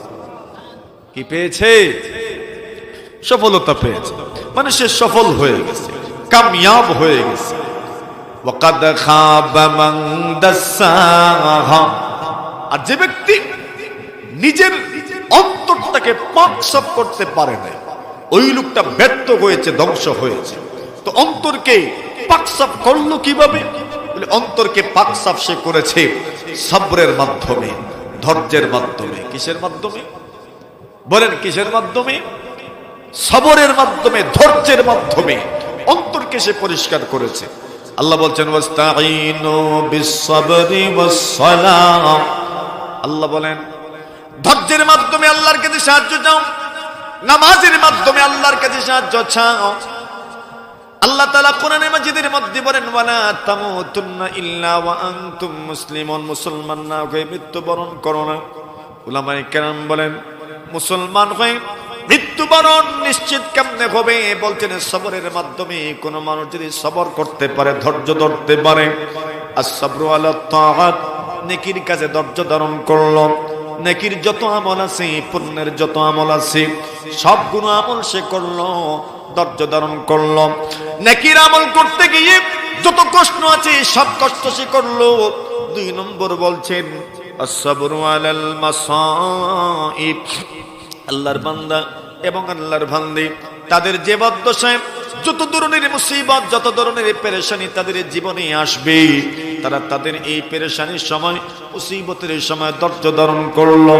এরপর বলছেন as-sabru আলাল মাআসি, গুনাহ থেকে বিরত থাকার জন্য আল্লাহর বান্দা কষ্ট করলো।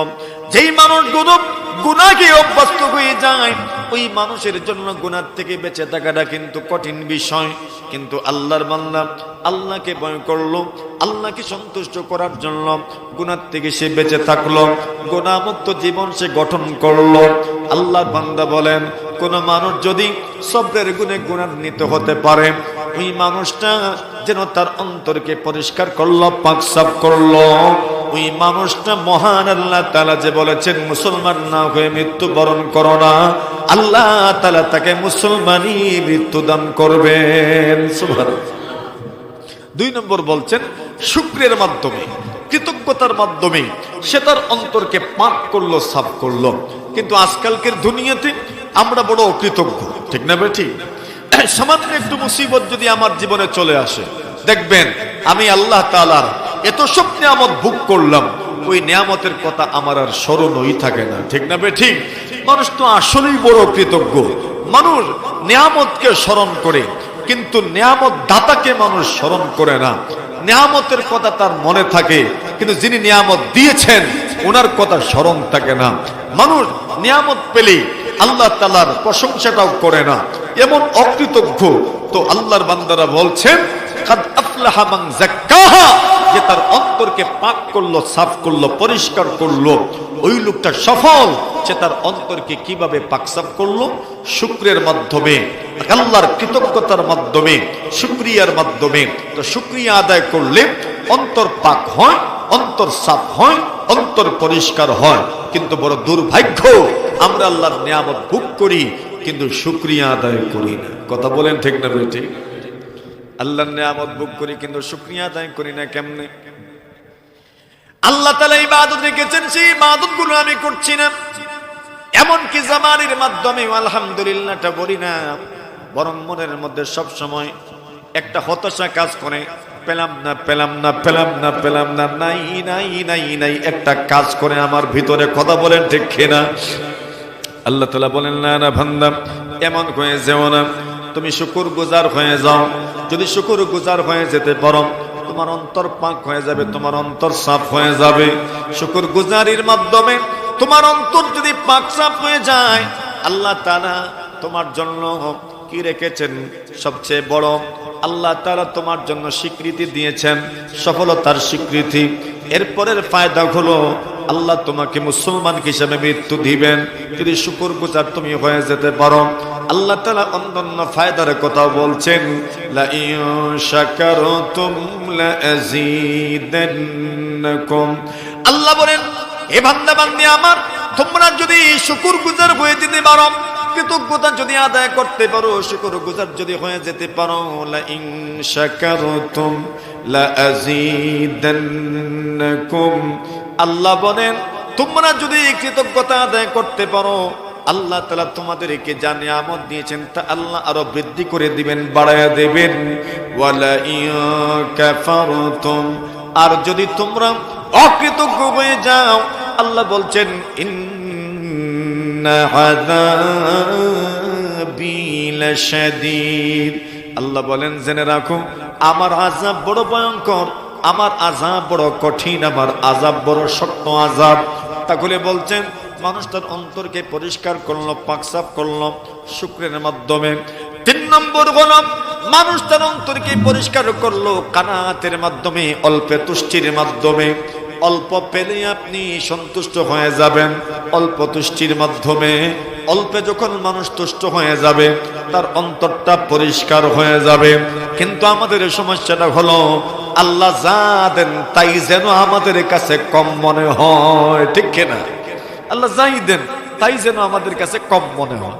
অথচ আল্লাহ বলছেন যে তুমি তোমার অন্তরকে পরিষ্কার করো। কিভাবে? বলে কানাতের মাধ্যমে, অল্পে তুষ্টির মাধ্যমে। যা তোমাকে দেওয়া হয়েছে এর উপর তুমি সন্তুষ্ট হয়ে যাও। একজন মানুষ যদি অল্পে তুষ্ট থাকে, তাহলে বোঝা যায় যে ওই লোকটা আল্লাহকে ভয় করে, তার অন্তর পরিষ্কার, তার অন্তর পরিচ্ছন্ন, তার অন্তরটা পাক, তার অন্তরটা সাফ। কেন? সে আল্লাহ তাআলাকে ভয় করে। এর পরিচয় কি? সে আল্লাহকে যে ভয় করে, এর পরিচয় হইল সে অল্পে তুষ্ট থাকে। এজন্য আল্লাহর এক বান্দা আলী রাদিয়াল্লাহু তাআলা আনহু তাকওয়ার পরিচয় দিয়েছেন। তাকওয়া কার নাম? তাকওয়ার নাম হচ্ছে 4 জিনিসের। 1 নম্বর হচ্ছে আল খাউফু মিনাল জালিল, আল্লাহকে ভয় করা। 2 নম্বর ওয়াল আমালু বিত-তানজিল, কোরআন সুন্নাহর উপর আমল করা। 3 নম্বর বলছেন যে কোন মানুষ আল্লাহকে ভয় করে, এটার প্রমাণ হলো আল কানাআতু বিল কালিল, অল্পে তুষ্ট থাকা। আর 4 নম্বর হচ্ছে ওয়াল ইস্তিআদাদু লিয়াউমির রাহিল, কিয়ামতের দিনের জন্য, সেই কঠিন দিনের জন্য, মহাপ্রলয়ের দিনের জন্য, যেদিন মানুষের কোনো বন্ধু তার কাজে আসবে না, কেউ সুপারিশ করতে পারবে না, যেদিন মানুষের সম্পদ তার কোনো কাজে আসবে না, যেদিন মানুষের ক্ষমতা তার কোনো কাজে আসবে না, যেদিন মানুষের সালতানাত, তার ক্ষমতা তার কোনো কাজে আসবে না। আল্লাহ তাআলা সেই দিন আপনার যে প্রস্তুতি আছে, এই প্রস্তুতি যদি কেউ দুনিয়ায় থাকতে নিতে পারে, এটার দ্বারা প্রমাণ হবে তার ভিতরে আল্লাহর ভয় আছে। তো অল্পে তুষ্ট থাকা, আল কানাআ, এটা মানুষের অন্তর পরিষ্কার হওয়ার, পাকসাফ হওয়ার একটা মাধ্যম, অল্পে তুষ্ট থাকা। কিন্তু এটা আমাদের পক্ষে সম্ভবই হয় না। কথা কোন ঠিক না বেঠিক?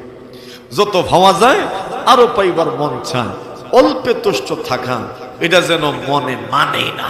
আরে কথা কোন ঠিক না বেঠিক? এটা বড় কঠিন একটা বিষয়। নবী আকরাম সাল্লাল্লাহু আলাইহি ওয়াসাল্লামের সাহাবী হযরত আব্বাস রাদিয়াল্লাহু তাআলা, শুধু সাহাবী না, নবীজির চাচাও তো। নবীজির চাচা বয়সেও কিছু বড়, আইনেও বড়, সব দিক থেকে বড়। সম্পর্কের দিক বিবেচনা, বাপের ভাই, তো বাপের ভাই তো বাপের মতো, ঠিক না বেঠিক? বাপের ভাই মানে ইজ্জত, সম্মান, শ্রদ্ধার মিনা চাচা। আব্বাস রাদিয়াল্লাহু তাআলা ইসলামী খেলাফত নবীর যুগে মদনী জিন্দেগিতে এক জায়গা থেকে অনেক সম্পদ এসেছে। এই সম্পদ রাসূল সাহাবীদের মধ্যে বন্টন করলেন। আব্বাস রাদিয়াল্লাহু তাআলা আসলেন আর বললেন, ইয়া রাসূলুল্লাহ ইন্নী ফাদাইতু নাফসি ওয়া আকিলা, আমি বদরের যুদ্ধে যখন আমরা বন্দী ছিলাম, আপনি আইন করেছিলেন প্রত্যেক নিকটাত্মীয় যেই মানুষ বন্দী হয়েছে ওই মানুষকে মুক্তিপণ দিয়ে বিনিময়ে দিয়ে মুক্ত করাতে হবে। ওই সময় আমি নিজের মুক্তিপণ দিয়েছি, আকিলের মুক্তিপণ আমি দিয়েছি, আমার বাতিজার মুক্তিপণ আমি দিয়েছি। এজন্য আজকের দিনে আপনি আমাকে বেশি দিবেন আমি আশা করতে পারি। আল্লাহর হাবিব বললেন, ঠিক আছে, বেশি নিবেন, আপনি নিয়ে যান, আপনি নিতে থাকেন, সামনে আছে তো আপনি নেন। এখন আব্বাস রাদিয়াল্লাহু তাআলা একটা বস্তা আনছেন। বস্তা বুঝেননি আপনারা?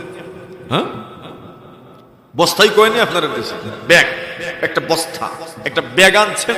আর এই ব্যাগের ভিতরে মানে খাদ্যদ্রব্য ঢুকাইতে আছে ঢুকাইতে এই পর্যন্ত ঢুকাইছেন যে এখন আর নিজে উড়াইতে পারেন। আব্বাস বললেন, মুহাম্মদ তুমি তোমার সাহাবীদেরকে বলো এরা যেন এই খাদ্যদ্রব্যের বস্তা আমার কাঁধে উঠায়া দেয়। আল্লাহর হাবিব বলেন, আমি বলতে পারবো না, আপনি উড়ান। আব্বাস বলেন, তো তুমি উড়ায় দাও। ভাতিজা তো, সুবহানাল্লাহ বলেন, ভাতিজা না, ভাতিজাকে বলছেন তুমি উড়ায় দাও। উনি বলছেন আমি উড়ায় দিব। আপনি উড়ায় নিতে পারলেন না। আব্বাস বলেন, আরে আমি তো উড়াইতেই পারছি না। আব্বাস বলেন, তো দেখেন। কমাইতে থাকলেন, কমাইলেন, সুবহানাল্লাহ বলেন, কমাইলেন। এরপরে আবার চেষ্টা করলেন, এবার উড়ানো যায় না। আব্বাস বলেন, মুহাম্মদ, ইয়া রাসূলুল্লাহ, আপনার সাহাবীদেরকে বলেন এরা যেন বস্তা আমার কাঁধে উঠায় দেয়। নবীজি বলেন, আমি কাউকে বলবো না, আপনি উঠায় নেন। আব্বাস বলেন, তুমি উঠায় দাও। নবী বলেন, আমিও পারবো না। নামাইলেন, আবার কমাইলেন, কমায়া এবার উঠাইতে পারছে। নবীজি উনার দিকে তাকায় রইলেন, সুবহানাল্লাহ বলেন। আচ্ছা, মালের মহব্বত তো আছেই মানুষের, যৌক্তিক ভাবে কেউ দাবি করতে পারে, এখানে যৌক্তিক দাবি ছিল, কিন্তু মালের মহব্বত এমন এক জিনিস, এটা এই পরিমাণে তুষ্ট থাকা এটা বড় কঠিন। কিন্তু যত মানুষ অল্পে তুষ্ট থেকেছে, আল্লাহ বলছেন কাদ আফলাহা মান যাক্কাহা, এই মানুষগুলো নিজেকে পাক করেছে, নিজেকে সাফ করেছে। সুবহানাল্লাহ, অল্পে তুষ্ট থাকে। এজন্য আল্লাহর হাবিব সাল্লাল্লাহু আলাইহি ওয়াসাল্লাম নসিহত করতে গিয়ে বলেছেন, ওয়ারদা বিমা কাসাবাল্লাহু লাকা তাকুন আগনান নাস। আল্লাহর হাবিব বলেন, সাহাবীরা আমার, আল্লাহ আপনাকে যা দিয়েছেন তার উপর সন্তুষ্ট হয়ে যান। আল্লাহর হাবিব বলেন, আল্লাহ আপনাকে যা দিয়েছেন তার উপর যদি আপনি সন্তুষ্ট থাকতে পারেন, নবীজি বলেন আল্লাহর জমিনে আপনি সবচেয়ে বড় ধনী মানুষ হয়ে যাবেন। সুবহানাল্লাহ, আল্লাহ আপনাকে যা দিয়েছেন এর উপর সন্তুষ্ট থাকলে আপনি ধনী হয়ে যাবেন, অন্তরের দিক থেকে ধনী। আপনার যা আছে এর উপর আপনি সন্তুষ্ট, মানে আপনার আর হায় হতাশ নাই, আপনার আর চাহিদা নাই। আর এটার নামই তো ধনাঢ্যতা। আপনার অনেক সম্পদ আছে কিন্তু আপনার মনের চাহিদার কোনো শেষ নাই, তবে আপনি ধনী নয়, আপনি গরিব। কথা বলেন ঠিক কিনা? তো বলছেন আল কানাতু বিল কালিল, একজন মানুষ যদি অল্পে তুষ্ট থাকতে পারে, সামান্য পেলেই সে সন্তুষ্ট হয়ে যায়, বলছেন তার এই অল্পে তুষ্টি এটা তার জন্য তার অন্তর পাক সাফ হওয়ার একটা বড় মাধ্যম। একজন মানুষের অন্তর পাক সাফ হবে কেমনে? আল্লাহর বান্দারা বলেন, একজন মানুষের অন্তর পাক সাফ হয়ে যাবে অল্পে তুষ্টির মাধ্যমে। একজন মানুষের অন্তর পাক সাফ হবে কখন? যখন ওই লোকটা নিজের জন্য যা পছন্দ করে অন্যের জন্য তা পছন্দ করবে, আল্লাহর বান্দারা বলেন এই গুণ যদি কারো মধ্যে পাওয়া যায়, ওই লোকের অন্তর পাক, ওই লোকের অন্তর সাফ। কিন্তু সে তার নিজের জন্য যা পছন্দ করে, অন্যের জন্য কিন্তু তা পছন্দ করে। আমাদের কারবারটা হইল বিলকুল এর উল্টা। জুরে কোন ঠিক কিনা? আমরা নিজের জন্যই পছন্দ করি, আর অন্যের জন্য এটাকে পছন্দ করি না। কথা কোন ঠিক কিনা? নিজেই ইনকাম করতে চাই, উপার্জন করতে চাই, অন্য মানুষ ইনকাম করুক, উপার্জন করুক, এটা সহ্য হয় না অনেকের। কথা কোন ঠিক কিনা? আমার জমিনে ফসল বেশি হোক, অন্যর জমিনে ফসল বেশি হোক, এটা অনেকের সহ্যই হয় না। নিজের সন্তানটা ভালো ইনকাম করুক, ভালো উপার্জন করুক, বিদেশে ভালো অবস্থানে থাকুক, দেশে ভালো একটা চাকরি পেয়ে যাক, এটা ঠিক আছে। অন্যের সন্তান ভালো উপার্জন করুক, ভালো ইনকাম করুক, এটা অনেকের সহ্যই হয় না। কথা কোন ঠিক না বেটি? আল্লাহর বান্দারা বলেন আপনার অন্তর কখন পাক হবে, কখন সাফ হবে? আল্লাহর বান্দারা বলেন ওয়াহিব্বালিন নাসি মা তুহিব্বু লিনাফসিক। তুমি নিজের জন্য যা পছন্দ করো, অন্যের জন্য তা পছন্দ করো। তুমি নিজের জন্য যা পছন্দ করো, অন্যের জন্য যদি তা তুমি পছন্দ করতে পারো, তোমার অন্তরটা পাক হয়ে যাবে, তোমার অন্তরটা সাফ হয়ে যাবে। এরপরে বলেন ওয়া আহসিন ইলা জারিকা তাকুন মুমিনা তাকুন মুসলিমা। প্রতিবেশীর সঙ্গে সুন্দর আচরণ করো। যত মানুষের যত হক আছে তোমার উপর, অধীনস্থদের সাথে সুন্দর আচরণ করো। এর মাধ্যমে তোমার অন্তরটা পাক হয়ে যাবে, তোমার অন্তরটা সাফ হয়ে যাবে। আর আল্লাহ বলছেন কাদ আফলাহা মান যাক্কাহা। আল্লাহ বলেন যেই মানুষ তার নফসকে, তার অন্তরটাকে সে পরিষ্কার করতে পারলো, পাক সাফ করতে পারলো, আল্লাহ বলছেন ওই মানুষটা সফল হয়ে গেল, ওই মানুষটা সফল হয়ে গেল, কামিয়াব হয়ে গেল। ওয়াকাদ খাবা মান দাসসাহা। আল্লাহ বলেন যেই মানুষগুলো তার অন্তরটাকে পরিষ্কার করতে পারলো না, তারা ব্যর্থ হয়ে গেল। অন্তর পরিষ্কার হলো না মানে তার অন্তরের মধ্যে ধৈর্য নাই, ধৈর্য নাই, হা হুতাশ, সবসময় পেরেশানি লেগে থাকে, সবসময় এক ধরনের পেরেশানি তার মধ্যে বিরাজ করে। ওই লোকের মধ্যে সবর নাই, ধৈর্য নাই। এই লোকের মধ্যে সব সময় বেশি খাওয়ার প্রবণতা, বেশি পাওয়ার প্রবণতা, বেশি চাওয়ার প্রবণতা তার মধ্যে বিদ্যমান। ধৈর্য নাই, বরং ওই লোকটা স্বার্থপর হয়ে যায়। এমন মানুষও সমাজে আছে না নাই? জোরে বলেন।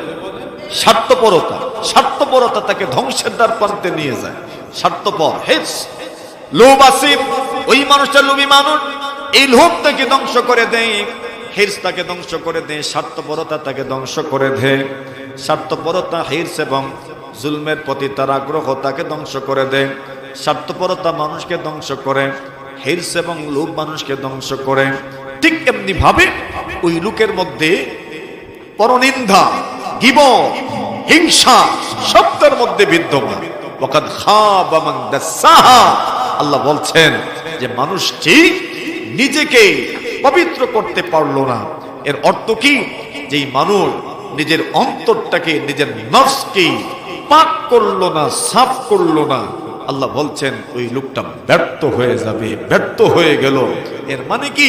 তার অন্তরে কলুষতা আছে, সব ধরনের খারাপই তার অন্তরের মধ্যে বিদ্যমান। তার মধ্যে হিংসার মতো রোগ আছে। এটা আসেনি আমরা মাঝে? আরে জোরে কোন, হিংসা আছে কত মানুষের মধ্যে হিংসা। আচ্ছা হিংসা কেন করবে মানুষ?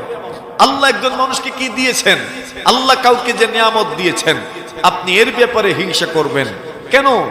আপনি আল্লাহর কাছ থেকে চেয়ে নেবেন, এটা নিয়ে আপনার হিংসা করার কি, কোন কারণে আপনি হিংসা করবেন? কিন্তু এরপরেও কিছু মানুষ হিংসাত্মক মনোভাব রাখে। মনে রাখবেন, আল হাসিদ ইয়াহতারিকু বিনারিল হাসাদ। হিংসুকি হিংসার আগুনে জ্বলে। কথা কোন ঠিক না? হিংসার আগুনে জ্বলে কেডা? হিংসুক ওই জ্বলে। আল হাসাদ ইননামা ইউতফিউ নূরুল হাসানা। মানুষের নেকির নূর হিংসার কারণে নিভে যায়, একদম নির্বাপিত হয়ে যায়। তার নেকির মধ্যে যে নূর আছে, ওই নূরটা নষ্ট হয়ে যায় হিংসার কারণে। এজন্য রাসূলুল্লাহ সাল্লাল্লাহু আলাইহি ওয়াসাল্লাম বলছেন তোমরা হিংসুক হয়ো না, কুধারণা রাখবা না মানুষের ব্যাপারে। আমাদের সমাজে কুধারণা রাখার মতো মানুষ আছে না নাই? যেরকম অন্যের ব্যাপারে শুধু চিন্তা, অন্যকে নিয়ে চিন্তা, নিজেকে নিয়ে কোনো চিন্তা নাই। নবীজি এই জন্য বলছেন ইয়াকুম ওয়াজ্জান্না, তোমরা অহেতুক ধারণা থেকে, ভদ্রনা থেকে বেঁচে থাকো। ফা ইন্নাজ জান্না আকযাবুল হাদিস, নবীজি বলেন ভদ্রনা হচ্ছে সর্বশ্রেষ্ঠ মিথ্যা কথা। নাউজুবিল্লাহ বলেন। মিথ্যা তো এমনিতেই খারাপ জিনিস, মিথ্যা তো মিথ্যাই, আর তন্মধ্যে যদি সেটা বদ্ধারণা হয় তবে সেটা তো মারাত্মক পর্যায়ের খারাপ জিনিস। বলছেন ফা ইন্নাজ জান্না আকযাবুল হাদিস, আপনার খারাপ ধারণা হচ্ছে সর্বনিকৃষ্ট মিথ্যা। আল্লাহ বলছেন যদি কোনো মানুষ এই সমস্ত কলুষতা তার অন্তরে চলে আসে, যদি ওই লোকটা তার অন্তরকে পাকসাফ করতে পারে না, এই সমস্ত খারাপ গুণে যদি গুণান্বিত হয়, খারাপ অভ্যাস যদি তার মধ্যে পাওয়া যায়, আল্লাহ বলছেন ওয়াকাদ খাবা মান দাসাহা, যে ব্যক্তি তার অন্তরকে পাক করতে পারলো না, সাফ করতে পারলো না, সেজন্য ধ্বংস হয়ে গেল। মুহতারাম হাজিরিনে কেরাম, আমাদের বরুণার হযরত তশরিফ আনছেন, ওনার গুরুত্বপূর্ণ আলোচনা হবে, দোয়া মোনাজাত হবে। আমি আর কথা দীর্ঘায়িত করব না। আমার কথার সার নির্যাস এটাই যে একজন মানুষ তার জীবনে যদি সে কিছু হতে চায় তবে তাকে কাজ করতে হবে, কষ্ট করতে হবে। ওই মানুষটা কি হতে চায়? সফল হতে চায়, তবে তাকে যত গুণ আছে তার অন্তরকে পাকসাফ করার সব গুণে তাকে গুণান্বিত হতে হবে, এবং তার অন্তরকে কলুষতা মুক্ত করার জন্য যত ধরনের অনৈতিকতা, যত ধরনের খারাপ কাজ, যত ধরনের দুর্নীতি, যত ধরনের খারাপ নীতি, কূটনীতি, অপকৌশল, এগুলোর থেকে সে নিজেকে যদি বাঁচায় রাখতে পারে তবেই ওই লোকটা কামিয়াব হবে। আর এই লোকের মাধ্যমেই আল্লাহ তাআলা তার এই জমিনকে অত্যন্ত সুন্দর পরিপাটি আদর্শ জমিন আল্লাহ তাআলা সমাজ হিসাবে রূপান্তরিত করে দিবেন। আল্লাহ তাআলা এই জমিনটাকে তার নেক বান্দা বান্দীদের মাধ্যমেই এই জমিনটাকে সমৃদ্ধ